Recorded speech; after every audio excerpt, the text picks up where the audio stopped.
ओम शांति। 24 जनवरी 2021 अव्यक्त मुरली। आज की मुरली के मुख्य पॉइंट्स हैं। आज बाप दादा अपने विश्व के चारों ओर के विशेष होवनहार पूज्य बच्चों को देख रहे हैं।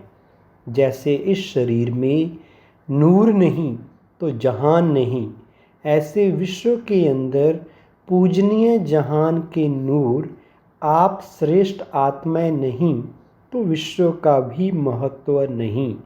नए विश्व के आधार मूर्त पूजनीय आत्माएं आप हो।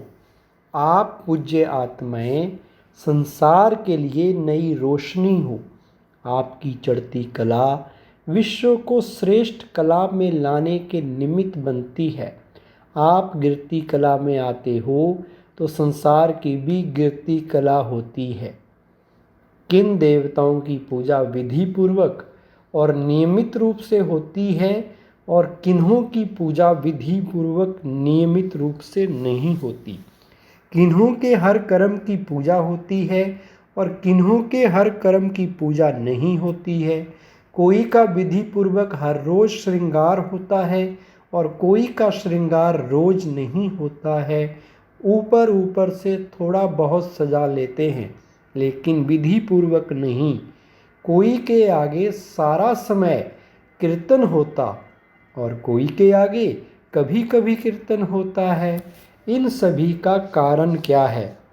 विशेष कौन सी धारणाओं के आधार पर नंबरवार होते हैं? जानते हो, पूजनीय बनने का विशेष आधार पवित्रता के ऊपर है। जितना सर्व प्रकार की पवित्रता को अपनाते हैं उतना ही सर्व प्रकार के पूजनीय बनते हैं। और जो निरंतर विधि पूर्वक आदि अनादि विशेष गुण के रूप से पवित्रता को सहज अपनाते हैं वही विधि पूर्वक पूज्य बनते हैं।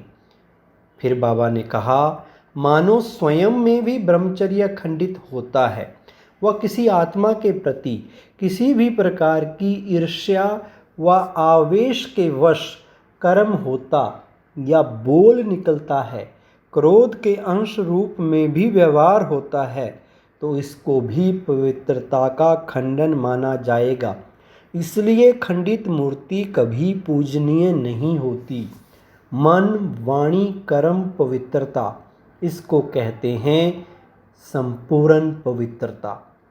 अगर ब्राह्मण जीवन की बनी हुई दिनचर्या प्रमाण कोई भी कर्म यथार्थ व निरंतर नहीं करते तो उसके अंतर के कारण पूजा में भी अंतर पड़ेगा। मानो कोई अमृत वेले उठने की दिनचर्या में विधि पूर्वक नहीं चलते तो पूजा में भी उनके पुजारी भी उस विधि में नीचे ऊपर करते, मजबूरी से या सुस्ती से पूजा करेंगे, विधि पूर्वक पूजा नहीं करेंगे। पवित्रता ब्राह्मण जीवन का श्रृंगार है तो हर समय पवित्रता के श्रृंगार की अनुभूति चेहरे से, चलन से औरों को हो। दृष्टि में, मुख में, हाथों में, पाँव में सदा पवित्रता का श्रृंगार प्रत्यक्ष हो। आखिर में कहा, विश्व में सबसे ज़्यादा श्रेष्ठ भाग्यवान अपने को समझते हो। सारा विश्व जिस श्रेष्ठ भाग्य के लिए पुकार रहा है कि हमारा भाग्य खुल जाए, आपका भाग्य तो खुल गया। इससे बड़ी खुशी की बात और क्या होगी? भाग्य विधाता ही हमारा बाप है, ऐसा नशा है ना। वरदान है, कर्म द्वारा गुणों का दान करने वाले डबल लाइट फरिश्ता भव। जो बच्चे कर्मणा द्वारा गुणों का दान करते हैं उनकी चलन और चेहरा दोनों ही फरिश्ते की तरह दिखाई देते हैं। वे डबल लाइट अर्थात प्रकाशमय और हल्केपन की अनुभूति करते हैं। उन्हें कोई भी बोझ महसूस नहीं होता है। हर कर्म में मदद की महसूसता होती है, जैसे कोई शक्ति चला रही है। हर कर्म द्वारा महादानी बनने के कारण उन्हें सर्व की आशीर्वाद व सर्व के वरदानों की प्राप्ति का अनुभव होता है। स्लोगन है सेवा में सफलता का सितारा बनो, कमज़ोर नहीं। ओम शांति।